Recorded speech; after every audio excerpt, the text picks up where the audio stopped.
কিভাবে পড়াশোনা করলে মেডিকেল অ্যাডমিশন টেস্টে খুব ভালো করা যায়। তো বিগত 5 বছরের টিচিং এক্সপেরিয়েন্স এবং আমার নিজের অভিজ্ঞতা সবকিছু মিলিয়েই আজকে তোমাকে সাজেশনগুলো দিব। তো প্রথমেই দেখো, তোমাকে একটা টার্গেট ঠিক করে নিতে হবে। টার্গেট ঠিক করতে হবে তুমি মেডিকেলের জন্য প্রিপারেশন নিবা, নাকি ভার্সিটির জন্য, নাকি ইঞ্জিনিয়ারিংয়ের জন্য। প্রত্যেক জায়গাতে কোশ্চেন প্যাটার্ন ডিফারেন্ট অ্যান্ড পড়াশোনা টোটালি ডিফারেন্ট। সো তোমাকে আগে টার্গেট ঠিক করতে হবে। টার্গেট ঠিক না করতে পারলে তুমি তো ডেডিকেটেডভাবে পড়াশোনা করতে পারবে না।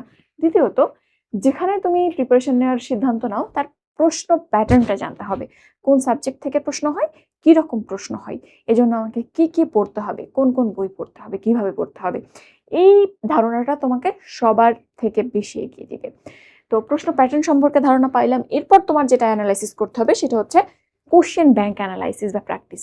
কোশ্চেন ব্যাংক অ্যানালাইসিস করলেই তুমি বুঝবা যে কোন সাবজেক্টের কোন জায়গাটা বেশি ভাইটাল, কোথা থেকে বেশি প্রশ্ন আসে।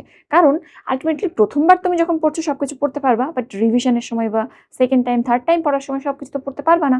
সেই সময় কোশ্চেন ব্যাংকটা তোমার জন্য ট্রিমেন্ডাসলি হেল্পফুল হবে। যে জায়গাগুলো থেকে প্রশ্ন আসছে দেখবে বারবার ওই একই রকম জায়গা থেকে কোশ্চেন আসতে থাকে এবং ওগুলো ইম্পর্টেন্ট। সো কোশ্চেন ব্যাংক এইটা তোমাকে চিনতে সাহায্য করবে। এরপর তোমাকে একটা ভুলের খাতা বানাইতে হবে। পরীক্ষায় দেখবা একই টাইপের প্রশ্ন, একই জিনিস বারবার ভুল হইতে থাকে। সো এই ভুলটাকে তুমি যদি জিরোতে আনতে চাও তাহলে তোমাকে একটা ভুলের খাতা বানাইতে হবে, যেখানে একটা পরীক্ষাতে যা যা ভুল হচ্ছে সেইগুলো তুমি লিস্ট করে ফেলবা এবং একটা সপ্তাহের শেষে যে ওই যে ভুলগুলো এক সপ্তাহে হয়েছে সবগুলো তুমি পড়ে ফেলবা, দেখবা ভুলের পরিমাণ অনেক কমে গিয়েছে। এরপর পরীক্ষার নাম্বার ট্র্যাকিং করতে হবে। কেন?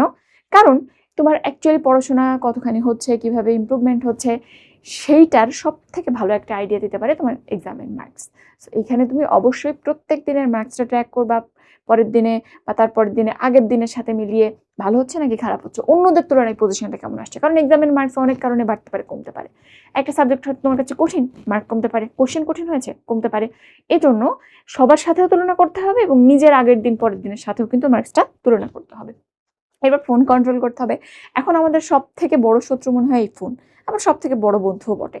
সো ফোনটাকে কন্ট্রোলড ওয়েতে ইউজ করতে হবে। আমরা অনেকেই অনলাইনে কোচিং করি, অনলাইনে পড়াশোনা করি, পড়াশোনার জন্যই ফোনটা ব্যবহার করো। আপাতত আগামী 3-4 মাসের জন্য উল্টাপাল্টা কাজে রিল দেখার জন্য সোশ্যাল মিডিয়াতে সময়টা কম দাও। এরপর হচ্ছে টাইম ম্যানেজমেন্ট। এইটা মনে হয় মেডিকেল অ্যাডমিশনের জন্য বা যে কোনো অ্যাডমিশনের জন্য সব থেকে বেশি গুরুত্বপূর্ণ, যে তুমি তোমার সময়টাকে প্রপারলি কিভাবে ইউটিলাইজ করছো। সবার দিন 24 ঘন্টায় হয়। এরপরও দেখবা অনেকে 10 ঘন্টা 12 ঘন্টা পড়তে পারে, কেউ 3-4 ঘন্টায় পড়তে পারে না। এটা টোটালি ডিপেন্ড করছে টাইম ম্যানেজমেন্টের উপর। তোমার প্রত্যেকটা টাইমের পুঙ্খানুপুঙ্খ হিসাব রাখতে হবে। কোনো সময় অযথা নষ্ট করা যাবে না। যখন পড়বা একদম ব্লকড ওয়েতে ওই সময় শুধুই পড়তে হবে। যখন ঘুমাবা সলিড ঘুমাইতে হবে, খাইলে খাইতে হবে, যখন যে কাজ করবা সেই কাজই করতে হবে এবং প্রত্যেকটা জিনিসের মধ্যে একটা ব্যালেন্স আনতে হবে। এটা সম্পর্কে আমরা ডিটেলসে অন্য ভিডিওতে কথা বলবো। আরেকটা জিনিস, ঠিকঠাক ঘুমাইতে হবে। কারণ তোমার ব্রেন যদি টায়ার্ড থাকে সে কিন্তু কোনো ইনপুটই নিবে না। সো প্রপার ঘুম খুবই ইম্পর্টেন্ট। মিনিমাম 5 থেকে 7 ঘন্টার একটা ঘুম তোমাকে প্রতিদিন দিতে হবে কন্টিনিউয়াসলি। তাহলে ব্রেনটা রেস্টে থাকবে, ব্রেনটা কুল থাকবে এবং অল্প সময়েই অনেক ভালো পড়াশোনা করতে পারবে। তো এই কয়েকটা জিনিস তুমি যদি মেনে চলো, যে কোনো অ্যাডমিশনে, শুধু মেডিকেল অ্যাডমিশন না, যে কোনো অ্যাডমিশনে কিন্তু তুমি অনেক ভালো করতে পারবে।